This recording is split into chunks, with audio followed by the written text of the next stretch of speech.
મહાપ્રભુજી 9 પ્રકારના વૈચારિક વિવેકો બતાવે. અત્યારે તો એનો સમય નથી, જો આગળ કથામાં અવસર મળશે તો ચર્ચા કરીશું. તો વિચારનો વિવેક, તો વિવેક ભક્તિ, જ્ઞાન અને વૈરાગ્યથી પ્રાપ્ત થનારા વિવેક, એટલે કે અમારા વિવેકમાં ભક્તિ, જ્ઞાન અને વૈરાગ્ય દ્વારા જે વિવેક આવે. સાધારણ વ્યક્તિનો વિચાર અને એક ભક્તનો વિચાર બંનેમાં બહુ મોટો ફરક છે. આપણે વૈષ્ણવ થઈને આવું બોલો છો, વૈષ્ણવ થઈને આવું વિચારો છો. વિચાર કેવો હોય વૈષ્ણવનો?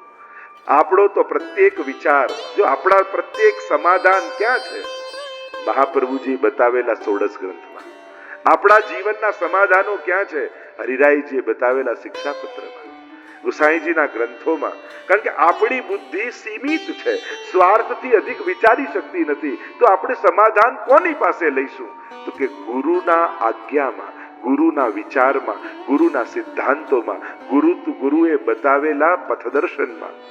એમાં જ આપણું સમાધાન રહેલું છે. એટલે જ્યારે પણ જીવનમાં કોઈ પણ પ્રશ્ન જાગે એનું સમાધાન મહાપ્રભુજીની વાણીમાં ગોતજો. મહાપ્રભુજી આનું શું સમાધાન આપે છે? કારણ પ્રશ્નો જાગવા ખરાબ નથી, પણ સમાધાન ગલત વ્યક્તિ પાસે લેવા જવું એ વધારે ખતરનાક છે. એક સેકન્ડ માટે વિચાર કરો, અર્જુનને મોહ થયો અને થયું કે મારે યુદ્ધ લડવું કે નહીં, એ પૂછવા જો ધૃતરાષ્ટ્રને ગયો હોત તો કેવી ગીતા મળી હોત? એ જો દ્રોણાચાર્યને પૂછવા ગયો હોત તો કેવી ગીતા મળી હોત? કૃષ્ણને પૂછ્યું તો સમાધાન મળ્યું, તો ભગવદ ગીતા મળી. પ્રશ્ન જાગવા ખરાબ નથી, ગલત વ્યક્તિ પાસે સમાધાન લેવા જવું એ વધારે ખતરનાક છે.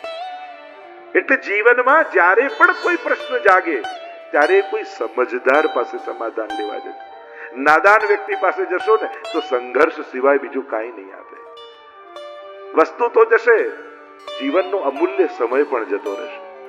એટલે કોઈ આવા મહાત્મા, કોઈ આચાર્ય અને પ્રગટ કોઈ ગુરુમાં શ્રદ્ધા ન હોય તો મહાપ્રભુજીની ગ્રંથો ને વાણીનો આશ્રય કરજો, ભાગવતજીની આશ્રય કરજો.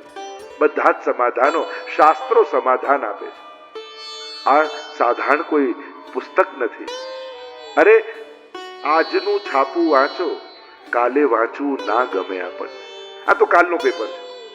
અને વિચાર કરો, હજારો વર્ષોથી આ વંચાય છે, તો એમાં આવું શું છે કે જેટલું વાંચીએ છે એટલું વાંચવાની ઈચ્છા વધે છે, જેટલું સાંભળીએ છે એટલું સાંભળવાની. નહીં તો કોઈ જાણીતી વસ્તુ તમને સાંભળી હોય એ વસ્તુ પાછી સાંભળો, તમે શું કહો? તરત એને સ્ટોપ કરી દો. ખબર છે અમને, આ તો ખબર છે, એનું વાક્ય પૂરું ન થવા દો તમે. આ વાત ખબર છે મને. હવે એ જ કથા કૃષ્ણ આ રીતે પ્રગટ થયા, આ રીતે બાલ લીલા કરી, ક્યારે કોઈને રોકીએ છે? એ ખબર છે, હજી કહો ને, હજી ગાઓ ને, હજી એ કૃષ્ણ ચરિત્ર કહો ને. અરે પેલું તો કયું નહીં જે મેં સાંભળ્યું હતું. લોકો પાછા એમ કે એને નવું સાંભળવા કરતા જે સાંભળ્યું હોય એ સાંભળવામાં વધારે રસ હોય. એમાં તો કેવો આનંદ આવે, ઠાકોરજી આવી લીલા કરે. એવું તો શું છે આમાં કે જે સદાય નવીન લાગે છે? કારણ આના અક્ષરે અક્ષરમાં ભગવાન છે, અને ભગવાન ક્યારે જુદો થતો નથી. એ તો કલકલ વહેતા ગંગાજી જેવો સદાય નવો છે. અને એટલા માટે આપણી એ ઉર્મિઓને આજે પણ એ રંજન આપે છે, આનંદ આપે છે. એવા આ દિવ્ય ગ્રંથો છે. પુરા ભવમ ઇતિ પુરાણમ, પુરા નવમ ઇતિ પુરાણમ. જે સદાય નવું છે એવું આ પુરાણ છે. તો ઘણી વાર લોકો એમ કે આટલા હજારો વર્ષ પહેલા લખાયેલા ગ્રંથોનું આજે શું કામ? અચ્છા, તો શું માનવ જાતિમાં બદલાઈ ગયો? ક્રોધ ગયો, લોભ ગયો, ઈર્ષા ગઈ, દ્વેષ ગયો છે ને બધું? તો પછી આ સાંભળવું પડશે, કારણ કે આ બધાનું સમાધાન આમાં છે. જગતના એ સિદ્ધાંતો પહેલાની લોકો આદિ માનવ હતા તો કાચું ખાતા, પછી ધીમે ધીમે ઉત્ક્રાંતિ થઈ, વિકાસ થયો, શેકીને ખાતા થયા, બાફીને ખાતા થયા, તળીને ખાતા થયા, બેક કરીને ખાતા થયા. હવે પાછા ડોક્ટર એમ કે કાચું ખાઓ. ને તો આટલા વર્ષો પાણીમાં ગયા. માણસે ચાલવું ના પડે એટલે તો સાયકલ શોધી, એમાંથી સ્કૂટર શોધ્યું, એમાંથી કાર શોધી, વિમાન શોધ્યા. હવે પાછા ડોક્ટર કહે થોડું ચાલો, હવે ચાલીને જાઓ બધે. આટલી બધી ઉત્ક્રાંતિ પાણીમાં. મૂળ વાત એ છે, માણસ માણસ જ છે. એ ગમે તેટલો પોતાને હોશિયાર માનવા લાગે, એ ગમે તેટલો, કારણ કે આપણે ગમે તેટલા મોડર્ન થઈ જઈએ પણ રોયલ્સ રોય કારે ઘરે લાવીએ ને તો માથે કંકુ અને સાથીઓ જ કરવાના છે, કારણ કે આપણી શ્રદ્ધા ભગવાન માટેની છે ને, એ તો ક્યારે જવાની નથી. એ આપણા જીવનનો એક ભાગ છે, એ આપણા આત્માનો સંતોષ છે. નવું લેટેસ્ટ કોમ્પ્યુટર લાવે ને તો કે મંદિરમાં પેલા ભગવાન આગળ મૂકી, પછી વાપરીશું, પેલા એમાં કંકુ સાથીઓ કરી દી, પછી વાપરી. Latest computer. મોટા મોટા ડોક્ટરોને પણ ઓપરેશનમાં જતા પહેલા પગે લાગીને જતા જોયા છે. મેં તો આટલા મોટા ડોક્ટર છે. ઘણી વાર જીવનમાં મેં વિજ્ઞાનને વિશ્વાસની આગળ હાથ જોડીને ઉભો રહેતો જોયો છે, કે વિજ્ઞાન પણ વિશ્વાસની સામે હાથ જોડીને ઉભો હોય કે હવે ભગવાન. ડોક્ટર બધા હંમેશા જયારે મોટું ઓપરેશન હોય ને બહુ સિરિયસ હોય, તમે તમારા ભગવાનને યાદ કરી લો, એમ જ કેમ? ઓપરેશન થતું હતું એટલે ડોક્ટર એક હાર મંગાવે ફૂલનો. દર્દીએ પૂછ્યું શેના માટે? કે જો સક્સેસ જાઉં તો મને પહેરાવજે, ફેલ જાય તો હું તને પહેરાવી દઈશ. કામ તો લાગશે, બગડવાનું નથી. અને એટલા માટે વિવેકની વૃદ્ધિ થાય. જીવનમાં વિવેકી બનજો વૈષ્ણવો. ક્યારે બોલજો, ચૂપ રહેવું બહુ સહેલું છે, પણ ક્યારે બોલવું ને ક્યારે ચૂપ રહેવું, આ વિવેક કહેવાય. વાણીનો વિવેક. એ રીતે વ્યવહારનો વિવેક. એવી જગ્યાએ બેસવું જ નહીં કે જ્યાં કોઈ ઊભું કરે, એવી જગ્યાએ ઊભા જ નહીં રહેવું જ્યાં કોઈને નડતા હોઈએ. અને એનાથી એ મોટો છે વિચારનો વિવેક. કારણ જે વિચારથી વિવેકી નથી હોતો એના જીવનમાં સતત સંઘર્ષ રહે છે, સતત સંઘર્ષ રહે છે. અને વિચારથી વિવેક કોણ આપે? ઘણા ભણેલા ગણેલા અવિવેકી લોકોને મેં જોયા છે. આટલો બધો ભણેલો હોય પણ જરાય વિવેક ન હોય. હું તો એ જ વાત કહું, આટલું બધું ભણ્યા પછી પણ સ્વજનોના મન વાંચતા જો તમને ન આવડે તો તમારાથી મોટો અભણ કોઈ નથી. આટલું બધું ભણ્યા પછી પણ ઘણા ડોક્ટર થઈ જાય, એન્જિનિયર થઈ જાય, પણ હજી મા બાપની લાગણી ન સમજી શકે. અરે તારે જાગવાની શું જરૂર, ભલે હું મોડો આવું, તારે ટોકવાની શું જરૂર છે, હું જે કરું મારી લાઈફ છે. અરે એને ટોકવામાં કે રોકવામાં રસ નથી, એને તારી ચિંતા છે. જીવનમાં ચિંતા કરનારા બહુ ઓછા મળે છે. યુવાનો બેઠા હોય તો કહીશ, તમે બધું ભણો ગણો બધી વાત, પણ તમારા વડીલોના મનને ન વાંચી શકો તો તમારાથી મોટું અભણ કોઈ નથી. થાપ આપણે ત્યાં જ તો ખાઈ જઈએ છીએ. બહાર બધાને જાણીએ, બધાને સાચવીએ, સ્વજનોને સાચવી નથી શકતા, એની લાગણીઓને સાચવી નથી શકતા. ક્યારેક પોતાની ઈચ્છાઓને મારી બીજાની ખુશી માટે પણ જીવીને જુઓ, બહુ આનંદ આવશે. અમારા કૃષ્ણ એ જ કર્યું છે ને, પોતાની બધી ઈચ્છાઓને મારી અને બીજાને પ્રસન્ન કરવાનો પ્રયાસ સતત કૃષ્ણ અવતારના દરેક ચરિત્રમાં તમે જોઈ. વિવેકની વૃદ્ધિ કેમ થાય પ્રશ્ન કર્યો, અને વિવેક ગુરુ જ આપી શકે. કોઈ મહાપુરુષનો આશ્રય એ જ વિવેક આપી શકે. કારણ બધા ગ્રંથો ને પુસ્તકોને વાંચવા જવા એ આપણા માટે સંભવ નથી હોતું, પણ ચાલતો ફરતો ગ્રંથ એ ગુરુ જ છે. બીજું કાંઈ બહુ ન વાંચી શકો ને ક્યાંક ન શીખી શકો તો એટલું જ વિચારો ને, જો આવો સંજોગ અને આવો પ્રશ્ન મારા ગુરુ સામે હોત તો એ શું કરત, એ શું વિચારત, એ શું બોલત? આટલો વિચાર કરી લઈએ ને તો એ ઘણા સમાધાનો મળી જાય આપણને. પ્રશ્ન કર્યો છે, આ કલયુગમાં જીવ આસુરી વૃત્તિ વાળો થયો છે, અમને કોઈ એવું સાધન બતાવો જે પવિત્ર કરનારાઓમાં પણ પવિત્ર કરનારું હોય, જે મંગલ કરનારાઓમાં પણ મંગલ કરનારું હોય, અને જે ભગવાન કૃષ્ણને મેળવી આપે એવું કોઈ સાધન બતાવો ને ગુરુદેવ. પ્રશ્ન કર્યો, ભગવાન મેળવી આપે એવું સાધન. હવે સર્વતંત્ર એવા સ્વતંત્ર પરમાત્મા કોઈ સાધનને આધીન ક્યારેય નથી. પ્રશ્ન કર્યો, એવું કોઈ સાધન કર્યું જે ભગવાન મેળવી આપે? અને ત્યારે આ બધા જ પ્રશ્નોના ઉત્તર આપતા સુતજીએ કહ્યું કે શૌનકજી, તમારા પ્રશ્નો અનેક છે, પણ આ અનેક પ્રશ્નોનો ઉત્તર એક જ છે.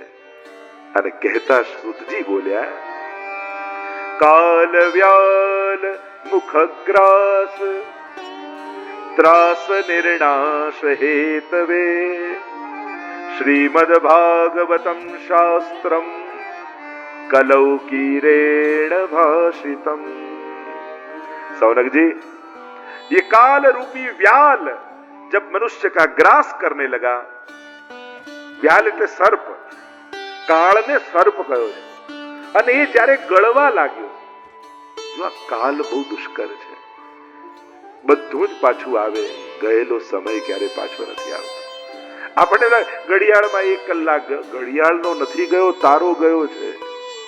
આપણે ઘડિયાળમાં ગયો, ઘડિયાળમાં નહીં, આપણા જીવનનો એક ઓછો થઈ ગયો. કાલરૂપી વ્યાલ જ્યારે ગ્રાસ કરી રહ્યો છે, એનાથી મુક્ત કરવા માટે શુકદેવજીએ આ ભાગવત શાસ્ત્ર કહ્યું છે. એક ભાગવત શાસ્ત્ર એવું છે જે ભગવાનને મેળવી આપવા સમર્થ છે, જે કાળના બંધનોમાંથી મુક્ત કરી શકે છે. 3 બંધન દરેકને જીવનમાં છે: કાળ, કર્મ અને સ્વભાવ. આચાર્ય ચરણ કહે છે કે આ 3 બંધન દરેકને લાગેલા છે, દરેકને કાળનું બંધન છે. 25 વર્ષ પહેલા તમે જેવા હતા એવા આજે નથી, અને આજે જેવા છો એવા 10 વર્ષ પછી નહીં રહો. તમે માનો કે ન માનો, કાળ તમારા ઉપર પ્રભાવ કરી જ રહ્યો છે. કોઈ એ બંધનને સ્વીકારે કે ન સ્વીકારે, તમે બંધાયેલા જ જન્મ્યા છો. આ કાળનું બંધન દરેકને છે. એટલે જ આપણે ઘડિયાળમાં કહીએ કેટલા વાગ્યા, કારણ કે એમાં ફૂલ નથી હોતા, કાંટા હોય છે. ઘડિયાળમાં કાંટા હોય ને, કલાકનો, સેકન્ડનો, મિનિટનો, અને એટલે જ પૂછીએ કેટલા વાગ્યા, કાંટા જ વાગે. અને આ કાંટો એવો વાગે છે ને કે એનો ઘાવ ભલભલાને વર્ષો સુધી રૂજાતો નથી. ક્ષણોની ભૂલો માણસે સદીઓ સુધી ભોગવવી પડતી હોય છે. લમ્હોને કી ખતા और સદીઓ ને સજા પાઈ. ક્રોધ, લોભ, કામ, ઈર્ષા, દ્વેષ આ કોઈ વર્ષોના ના હોય, આના કોઈ દિવસો કે મહિનાઓ ના હોય, આની મિનિટો અને સેકન્ડો જ હોય. તો ઘણા બધા એમ કે 5 મિનિટ ગુસ્સો આવે, પછી કાંઈ નહીં, ભૂકંપ 5 મિનિટના જ હોય, પણ પછી એ સુધારતા સુધારતા વર્ષો લાગી જાય. પાપની ક્ષણો હોય છે, પુણ્યની સદીઓ હોય છે. પણ આ ક્ષણોને જે માણસ નથી સાચવી શકતો, એ ક્ષણોની ભૂલો એને સદીઓ સુધી ભોગવવી પડતી હોય છે. સાચવવાની ક્ષણો જ છે, સદીઓ નહીં. ક્ષણોને જે સાચવી લે એ વર્ષોના દુઃખથી બચી શકે છે. હું ઘણી વાર કહું કે તમારે કરોડોમાં એક થવું છે, તો ઘણાને કરોડ કેટલી મહેનત કરવી પડે, કેટલું ભણવું પડે, કેટલા પ્રયાસ કરીને છેક આમ પહોંચી આટલા ઉપર, ત્યારે કરના. તમારો ક્રોધ છોડી દો, કરોડો લોકોનો છૂટતો નથી, કરોડોમાં એક થઈ જશો. તમારો લોભ છોડી દો, કરોડો લોકોના નથી છૂટતા, કરોડોમાં એક થઈ જશો. તમારી ઈર્ષા છોડી દો, કરોડો લોકોની નથી છૂટતી, કરોડોમાં એક થઈ જશો. તમારો દ્વેષ છોડી દો, કરોડોની નથી છૂટતી, તમે કરોડોમાં એક થઈ જશો. કરોડોમાં એક થવા માટે કંઈ બધું બહુ મોટું મેળવવું પડે એની જરૂર નથી. નાનકડું મૂકી દઈએ ને તોય કરોડોમાં એક થઈ જવાય. મનના કોઈ દુર્ભાવોમાંથી મુક્ત થઈ જઈએ ને તોય લાખોમાં એક બની જવાય છે. એટલે ક્યારે એવું નહીં માનવું કે વિશેષ બનવા માટે ક્યાંક વિશેષ પહોંચવું પડે. ના, ખાલી અમુક આ વિક્ષેપોને જીવનમાંથી દૂર કરી દો ને તોય લાખોમાં એક બની શકાય છે. કાળરૂપી વ્યાલ જ્યારે ગ્રાસ કરી રહ્યો છે એનાથી મુક્ત કરવા માટે, કારણ કે આ કાળનું બંધન દરેકને છે, બધાને લાગેલું છે, કોઈ કાળથી બચી શકતું નથી. કાલ વ્યાલ. બીજું છે કર્મ, દરેકને કર્મના બંધન છે. અને ત્રીજું છે સ્વભાવ. છેલ્લે કાંઈ ન નડે તો સ્વભાવ માણસને નડી જાય. અને એટલે ખાસ કહીશ, બીજા કોઈ કશાક સંજોગોથી દુઃખી થાવ તો સમજાય, પ્લીઝ સ્વભાવથી દુઃખી ના થતા. અને સ્વભાવથી દુઃખી થવું એટલે પોતાનો પગ જાતે કુલાડા ઉપર મારવો, આને કહેવાય સ્વભાવથી દુઃખી થવું. ઘણાને મેં જોયા છે, બધું ઠાકોરજીની એવી કૃપા હોય, બધું અનુકૂળ હોય, સંજોગો સારા હોય, સ્વભાવ એવો હોય ને કે એને ક્યારે શાંતિ જ ના હોય.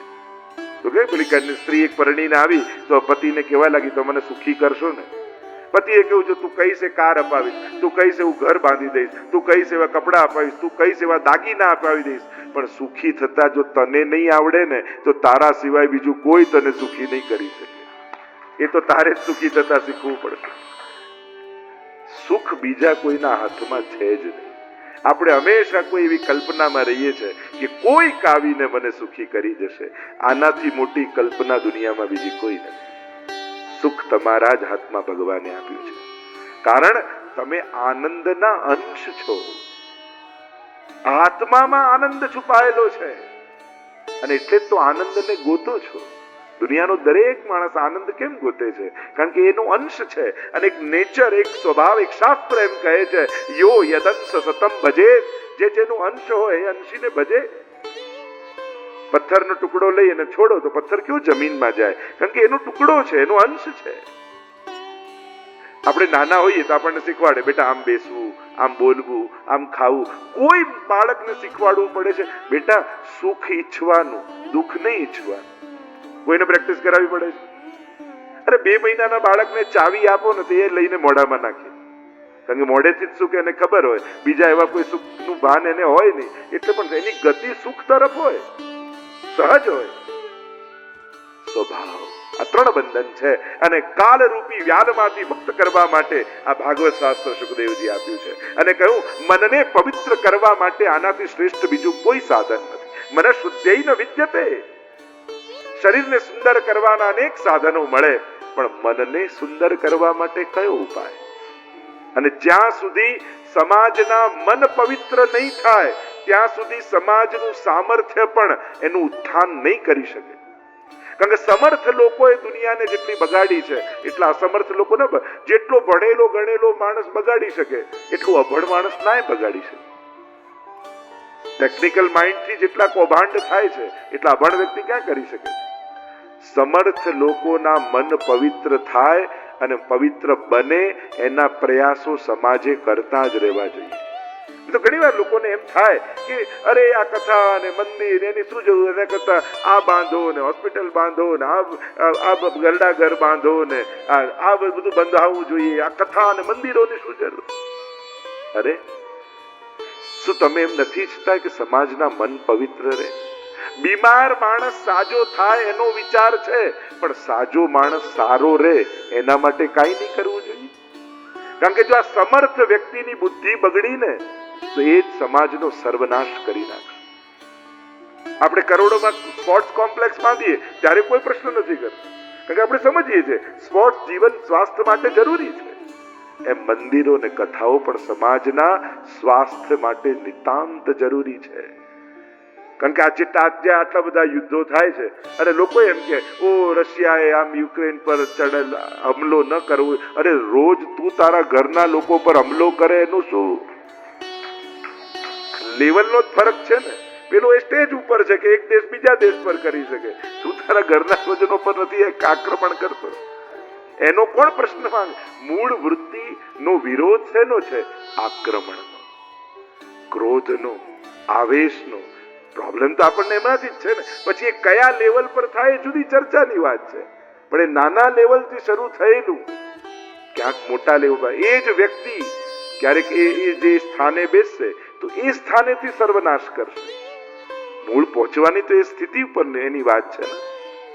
સમાજ પવિત્ર મનવાળો બને એના માટેના પ્રયાસો આજે વધારે જરૂરી થયા છે. કારણ કે જ્યારે હવે વિચારો, દ્રશ્યો આ બધાને રોકવા આપણે અસમર્થ છીએ. જે 20 વર્ષે વાત જાણવી જોઈએ આજે બાળકો 10 વર્ષે જાણી જાય, ત્યારે એમ વિચાર આવે કે આ બાળકોનું ભવિષ્ય શું, ક્યાં જશે? આવશ્યક ન હોય સાધનો જ્યારે હાથમાં આવી જાય ત્યારે એમ થાય કે આ બાળકોનું ભવિષ્ય શું, એની દુનિયા શું? અને એની દુનિયા કોઈ મશીનની અંદર ફસાઈને ન રહી જાય એની ચિંતા મા બાપને થાય. અને આવા સમયે મનને પવિત્ર બનાવીને રાખવું એક ચેલેન્જ બહુ મળશે, ઘણા બધા મળશે. આમ કરી આમ કરી આમ કરી. એટલે મારો કહેવાનો અર્થ એમ છે કે ઘરડા ઘર જેટલા વધે એટલા સ્વસ્થ સમાજની નિશાની નથી. લોકોને એવા પવિત્ર વિચાર આપો કે મા બાપને ઘરેથી કાઢે જ નહીં. આ તો ઘટવું જોઈએ. કથા ઘરડા ઘર બાંધવાની પ્રેરણા નથી આપતી, કથા પ્રેરણા આપે છે મા બાપને સાચવવાની. તો તમને એમ નથી લાગતું આપણે ડિફેન્સમાં અને નેગેટિવ વેથી સમાજને આગળ લઈ જઈએ એના કરતા પોઝિટિવ વે ન વિચાર કરી? લોકો બીમાર પડે ને એનો ઈલાજ થાય, ઓલવેઝ વિચાર એ થાય છે કે બીમાર પડશે એનો ઈલાજ આ. ધર્મ એ વિચારે છે, કથા એ વિચારે છે, માણસ માનસિક શાંતિ પામશે ને તો અડધી બીમારીઓ જતી રહેશે. તો સમાજ, સ્વસ્થ સમાજની નિશાની એ છે જ્યાં હોસ્પિટલોની ઓછી જરૂર પડે. આ બધાની આવશ્યકતા વધે, સ્વસ્થ સમાજની નિશાની નથી. સમાજને એવું બનાવો કે જે ઓછા પોલીસ સ્ટેશન, ઓછા કોર્ટ, ઓછા હોસ્પિટલ, ઓછા ગરડાગર, ઓછા આ બધા, જેટલું ઓછું આની જરૂર પડે એટલો સ્વસ્થ સમાજ કહેવાય. કથા આ કામ કરે છે, મંદિર આ કામ કરે છે. જ્યાં જઈને આજે ઘરેથી નીકળો, ચારે બાજુ જુઓ તો મન બગડે એવા દ્રશ્યો દેખાય. મનને સારો વિચાર આવે એવી કોઈ જગ્યા ખરી? એક જ જગ્યા, મંદિર અને કથા. ત્યાં જાઓ તો મનમાં બે પવિત્ર વિચારો આવે. ના, આપણે પણ આમ કરીએ, આપણે પણ આવું કરવું જોઈએ, આપણે પણ મદદ કરવી જોઈએ. તો મનને પવિત્ર કરવાનું શ્રેષ્ઠ કોઈ સાધન હોય તે કથા છે. અને કહ્યું મહારાજ, કહ્યું કે સુતજી કહેવા લાગ્યા સૌનકજીને, આ કથા તો દેવતાઓને પણ દુર્લભ છે. કારણ કે જયારે સુખદેવજી પરીક્ષિત મહારાજને કથા કહેવા લાગ્યા, એટલામાં આકાશમાંથી અનેક વિમાનો નીચે ઉતર્યા અને દેવતાઓ અમૃતનો કળશ લઈને આવ્યા અને કહેવા લાગ્યા, મહારાજ તમને મૃત્યુનો ડર છે ને? એમ કરો, લો આ સ્વર્ગનું અમૃત પી લો, એક ઘૂંટડો પીશો ને અમર બની જશો. બદલામાં શું આપવાનું? બીજું તો કાંઈ નહીં, બદલામાં અમારે એમ તો કાંઈ જોઈતું નથી, પણ સુખદેવજીને અમે અમારી સાથે સ્વર્ગમાં લઈ જઈએ અને ત્યાં કથા સાંભળીએ. અને ખરેખર સ્વર્ગમાં કથાની બહુ જરૂર છે. કારણ કે ત્યાં રાગ, દ્વેષ, ઈર્ષા બધું જ, એટલે કે જે માનવ દેહમાં વેલિડ ન હોય એ સ્વર્ગમાં બધી છૂટ છે. એને સ્વર્ગ કહીએ ને આપણે. અહીંયા આપણે જેને પાપ કહીએ, અપરાધ કહીએ, સ્વર્ગમાં બધાની પરમિટ છે, બધી છૂટ ભોગવન. એટલે ઘણી વાર એમ લાગે આ ભૂતલ કરતા, પણ એક વાત નિશ્ચિત છે, 14 લોકમાંથી આપણે બધા એટલા ભાગ્યશાળી છીએ કે 7મા માળે આ ભૂલોકમાં છીએ. કારણ કે કથા ભગવાનની કેવલ આ ભૂલોકમાં જ મળી શકે એમ છે. બીજા કોઈ લોકમાં ભગવાનની કથા ન મળી શકે. કેટલા ભાગ્યશાળી છે આપણે. એક તો ભૂલોકમાં છીએ અને બીજા માનવ દેહમાં છીએ. હવે વિચાર કરો, માનવ સિવાય બીજી કોઈ યોનિમાં હોત તો તમે આ હોલમાં બેઠા હોત? અરે ગાય પણ હોત તોય કોઈ ઘૂસવા દે? કોઈ ના આવવા દે. તમે અહીંયા બેઠા છો એનું મૂળ મહત્વનું કારણ તમે મનુષ્ય છો. એટલે જ કહ્યું, બડે ભાગ માનુષ તન પાવા. કેમ? કારણ કે આ દેહથી ભગવત સેવા, કથા, સત્સંગ આ બધું આ માનવ દેહથી જ સુલભ છે. કહ્યું કે અમે પરીક્ષિત મહારાજને સુખદેવજીને લઈ જઈએ. અને ત્યારે પરીક્ષિત મહારાજ વિચાર કરવા લાગ્યા, ક્વ સુધા ક્વ કથા લોકે ક્વ કાંચ મણિર મહાન બ્રહ્મ રાતો વિચાર્યૈવં તદા દેવાન જહાસ. ક્યાં કાંચનો ટુકડો ને ક્યાં અનમોલ મણિ. ભગવતની કથા એ તો મણિ જેવી છે. અને કોઈ આવીને એમ કે કાંચના ટુકડાના બદલામાં મણિ આપો ને, આ હીરો આપો ને, કોઈ આપવા તૈયાર થાય?